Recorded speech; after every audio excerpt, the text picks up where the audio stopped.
네, 김상욱입니다. 오늘 저는 제가 작년에 출판됐던 떨림과 울림이라는 책에 나오는 내용 중에서 몇 가지만 뽑아서 여러분이랑 같이 나누려고 합니다.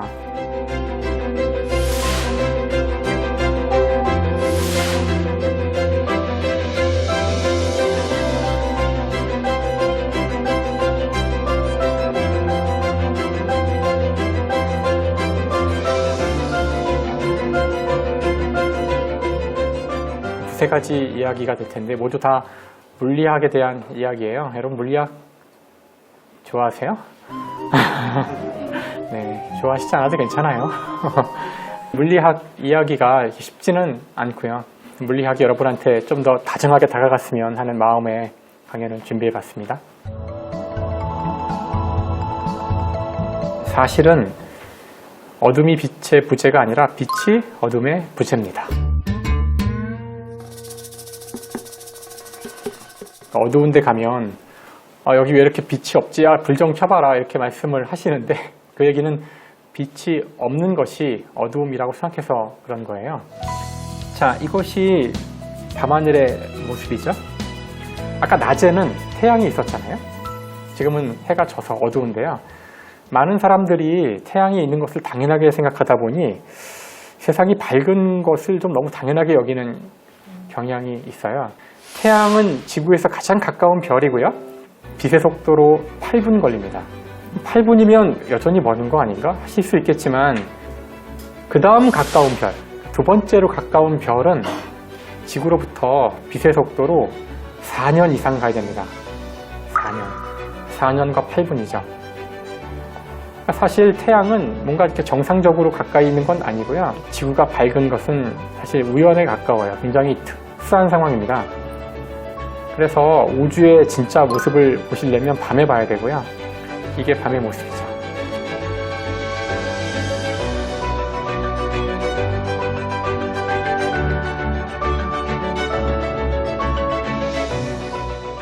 음악 좀 들으면서 얘기할게요.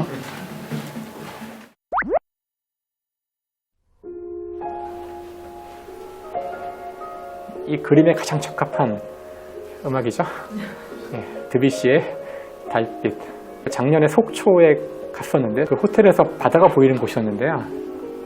달이 떠서 이렇게 보였어요. 진짜 1시간 넘게 앉아서 그걸 봤어요. 이거 틀어놓고 음악을. 그래서 저희가 달에 가지 못했을 때는 달이 굉장히 낭만적이고 멋있는 모습이었을 수도 있고요. 사실 서양인들한테 달은 무서운 존재였고요. 동양에서는 달을 굉장히 사랑해서 저희는 보름달이 뜨는 날 축제를 벌입니다. 달에 가지 못한 인간이 달을 여러 가지로 이해를 했던 것이죠.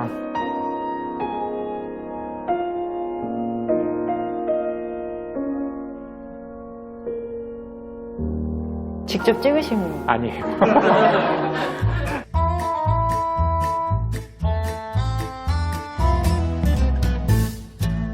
올해가 달 착륙 50주년. It's one small step for man, one giant leap for mankind. 달에 일단 간 인간은 이제 달을 좀 다르게 볼 수 있는 것 같아요. 이건 달에서 본 지구의 모습인데요. 항상 사람들은 지구에서만 달을 봤기 때문에 달에서 보는 세상의 모습이 어떨지에 대해서 잘 모르시는 경우가 많아요. 달이 지구 주위를 공전하고 있어요.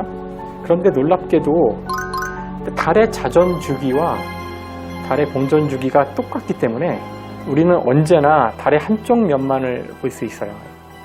달의 뒷면을 볼 수 없거든요. 그래서 온갖 음모론들이 있잖아요. 달 뒤에 외계인이 숨어 있다는 등 보이지가 않으니까. 자, 이 사실을 여러분이 알고 나면 우리는 언제나 달의 한쪽 면만 볼 수 있어요. 따라서 우리가 달에 살면 지구가 어떻게 보이냐면 지구가 하늘 한 곳에 그냥 가만히 정지해 있어요. 만약 우리 인간이 달에 살았다고 하면은 아마 물리학자들은 거의 재난 상황일 거예요.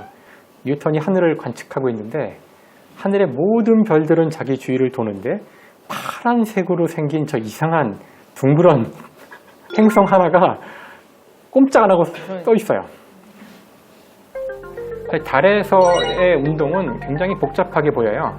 달은 지구 주위를 돌면서 또 지구가 태양 주위를 도니까 그러니까 저기서 본 하늘의 모습은 별들이 이렇게 울렁울렁하면서 그러니까 달에 살았을지 모를 물리학자 만약 그런 사람이 있었다면은 하늘의 별들은 울렁거리고 있고 단 하나의 새파란 별이 꼼짝 않고 빡 박혀 있는 거죠.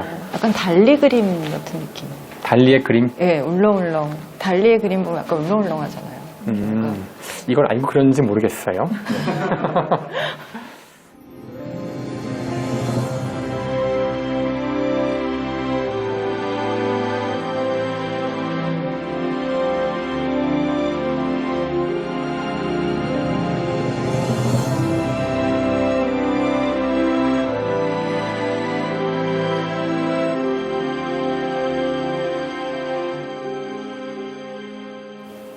우리 인간은 자신이 만든 상상의 체계 속에서 살아갑니다. 행복이라는 것이 무엇인지 아무도 몰라요. 행복이란 무엇인가라는 책을 본다고 행복이 뭔지 알게 되는 것도 아닙니다.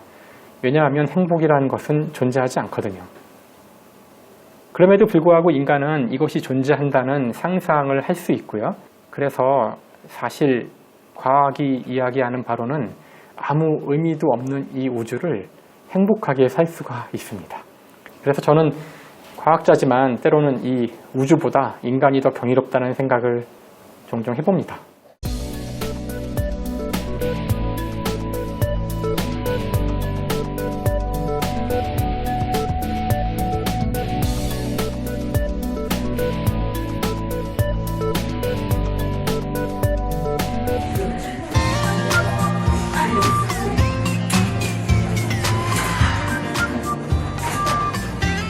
붙여주세요.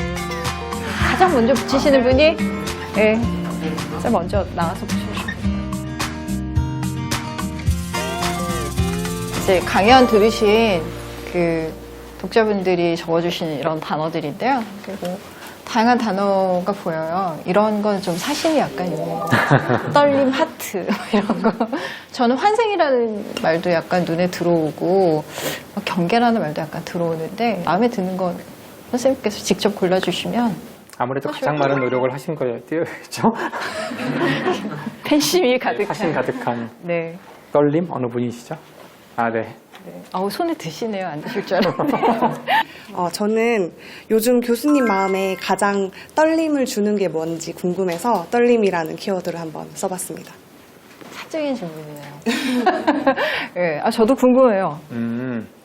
사실 지난 몇 년 동안 좀 생뚱맞을 수도 있는데 그 그림에 많이 관심이 생겼어요. 미술에. 틈만 나면 그 그림 보러 가는데요. 미술관을 가거나 전시회 같은데 그다음에 지금 강연을 다니는 일이 많은데 다른 도시에 가게 되면 반드시 미술관부터 알아보고 강연 시간 좀 전에 가서 한두 시간 전에 가서 그 미술관에 있는 그림들을 보고 그 다음 강연장으로 이동을 해요. 물론 언제나 떨리는 것들이 항상 있었죠. 뭐 물리학이라 이런 얘기 해봐야 재미없으니까. 최근에 새롭게 생긴 떨림이 바로 그 미술에 대한 흥미. 네.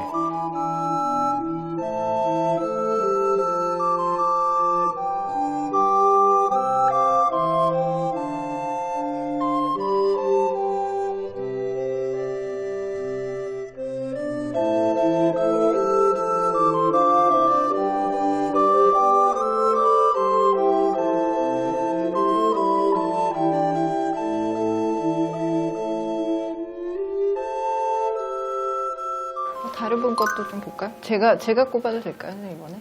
제가 안 뽑을 것 같은 거 뽑아보시죠. 네, 환생. 안 아, 뽑으실 것 저거 같아서. 이거 좀 네. 무서운 질문이었는데 불안해요 조금. 네. 어느 분이시죠? 네. 먼저 교수님께서 물리학을 따뜻하게 전해주셔서 세상을 더 잘 이해할 수 있었는데요. 책 속에서 교수님이 원자론 입장에 의하면 인간의 탄생과 죽음은 원자가 모아졌다가 흩어지는 과정이라고 하셨어요. 그렇게 말에 의하면 인간도 환생한다고 생각할 수도 있을 것 같은데 교수님은 다시 태어나신다면 그때도 물리학자를 하고 싶으신지 무서운 질문 같아요. 궁금합니다. 아주 무서운 질문일 줄 알았더니 네, 다시 태어나면 뭘 하겠는지 물어보시는 물리학자 다시 하고 싶으시냐고. 물론 물리를 한 걸 절대 후회하지 않고 여전히 물리가 가장 훌륭한 과목 가운데 하나라고 저는 생각을 해요. 뭐든지 오래 하면 또 다른 걸 하고 싶어지잖아요. 저한테 다른 기회가 또 주어진다면 환생을 그렇게 표현할 수도 있을 테니까 처음부터 다시 시작할 수 있는 기회가 주어진다면 전 역사를 공부하고 싶을 것 같아요. 흥미로서 많이 책을 보고 했지만 다시 처음부터 뭔가 해볼 수 있는 기회가 주어지면 역사를 연구를 제대로 좀 해보고 싶어요. 경계도 재밌을 것 같은데. 네, 경계. 경계는 어느 분이시죠? 아, 네. 보통의 사람들은 한 가지 분야에 대해서 좀 통달했다고 생각을 하면은 새로운 전혀 다른 분야에 그렇게 공부를 하고 싶어 하고 흥미를 갖기가 어려운데 선생님께서는 어떻게 문과생들이라고 불리어지는 그런 사람들보다 훨씬 더 따뜻하게 글을 쓰실 수가 있게 되셨는지 어떻게 글을 쓰시고 싶은 생각을 하게 되셨는지 그런 게 궁금하게 돼서 질문 드리게 되었습니다. 제가 예상했던 거랑 상당히 다른 질문이에요. 그러니까요. 경계. 저도 뭔가 물리학과 관련된 얘기일 줄 알았는데, 예. 그 지금 이제 학문의 어떤 경계, 아니면 분야의 경계 다 인간이 만든 상상의 산물이라고 생각해요. 그러니까 이 세상은 그냥 그 하나의 존재로 하나의 우주가 이렇게 있는데 그걸 우리가 편의상 여기까지 태양계, 여기까지 지구 뭐 이렇게 나눌 수 있는 것처럼 여기까지는 물리, 여기까지는 수학 이렇게 나눠놓은 거라고 생각을 해서 사실 저는 경계를 넘는 어떤 생각을 하면서 넣어본 적은 없고요. 그냥 끊임없이 살다가 이거 재밌겠는데 하고 하다 보면 남들이 경계를 넘어갔다고 얘기를 하는데 저는 이렇게 이렇게 인지를 별로 해본 적은 없어요. 기본적으로 글쎄요. 저는 책도 이제 물어보셨잖아요. 경계 예로. 저는 글쓰기 수업을 듣거나 글쓰기 공부를 제대로 받아본 적이 없어요. 그래서 사실 되게 이제 두려움에 이제 처음에 글을 쓰고 할 때에도 정말 그 우연히 글쓰기가 시작됐는데 대학 교수 되고서는 뭐 불쑥 어느 신문사에서 무슨 연재 영화에 대한 무슨 과학 이야기를 해달라 그래서 그냥 재밌을 것 같아서 아무 생각 없이 해보겠다고 해서 아주 고생하면서 매주 이 글을 연재했었는데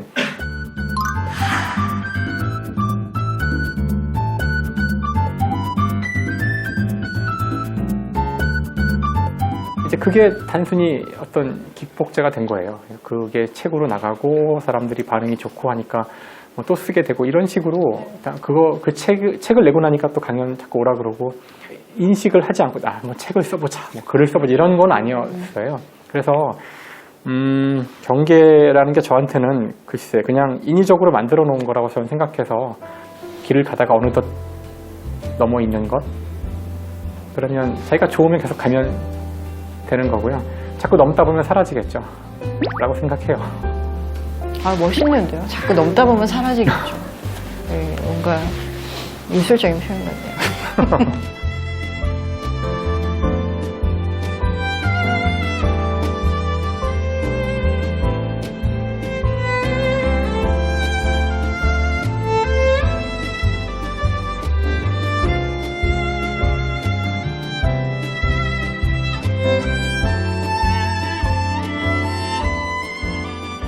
마지막으로 하나 더 뽑아서 한번 볼까요? 좀 더 인간적인 걸 해볼까요? 위로? 그래요. 위로가 필요하죠. 위로. 제가 이 책을 읽었을 때는 되게 좀 좋아했던 사람이랑 헤어지고 이제 힘들어할 때 우연히 이 책을 읽고 거기서 이제 원자론에 대한 얘기, 죽음도 원자처럼 흩어진 게 모여져 있다가 다시 흩어지는 거다. 그런 구절을 읽고 든 생각이 처음부터 내 옆에 있던 사람은 아니었지라고 생각을 하니까 오히려 마음이 되게 나아지는 그런 경험을 했거든요. 그때 독자로서 들었던 생각이 교수님도 이런 물리학적인 태도, 가치관이 이제 인생을 살다 힘들 때나 이럴 때 혹시 위로를 받으신 적이 있는지 이 책을 쓰시면서 독자들한테 이런 점은 마음을 좀 도닥여줄 수 있겠구나라는 생각을 하셨는지가 궁금했었습니다. 아마 이런 얘기를 듣는 게 가장 작가로서도 제일 기분 좋은 순간이 아닐까요? 전 작가는 아니에요, 사실. 저는 작가를 업으로 하고 있진 않으니까. 정말 제가 지금 마음이 찡한 게 정확히 그런 목적으로 썼던 글이에요. 그 글이 원래 제가 페이스북에 썼던 거를 나중에 이제 그 주제를 다루게 됐을 때 페이스북 글을 갖다가 거기 넣으면서 좀 고친 거거든요. 그 글을 쓰게 된 그 이유가 제가 되게 좋아하고 존경하던 선배님이 한 분 계셨어요. 저희 같은 분야를 연구하는 연구자였고요.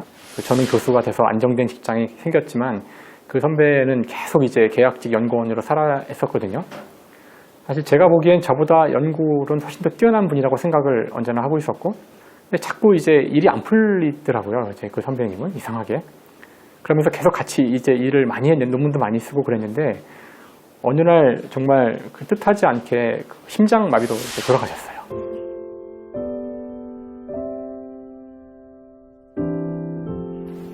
이제 그 소식을 듣고 이제 너무 황망해서 사실은 이제 페이스북에 글을 쓸 때는 막 그 화가 나서 글을 쓴 파트가 있고, 그다음에 이제 두 번째 파트가 이제 저의 어떤 위로의 마음을 쓴 건데, 이제 앞에 쓴 거는 이제 도대체 우리나라의 이 학계가 이렇게 뛰어난 이 학자 한 사람한테 온전한 그 직장 하나 주지 못하고 이렇게 평생 계약직으로 떠돌게 만들었을까 하면서 막 그걸 약간 막 토로하면서 화가 나서 막 쓴 파트가 있었고요.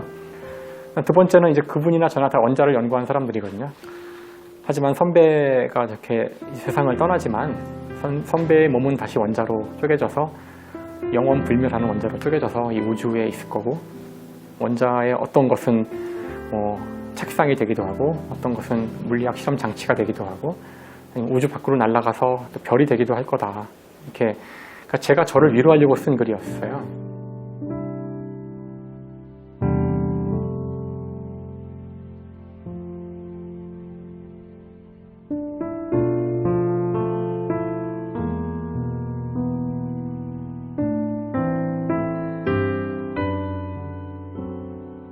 뭐 끝으로 그 선생님 책 중에서 이렇게 좋아하는 구절 있으면 한번 읽어주시면 그걸로 좀 마무리하면 좋을 것 같아요. 그럴까요? 뭐 음악도 깔아주시나요? 네.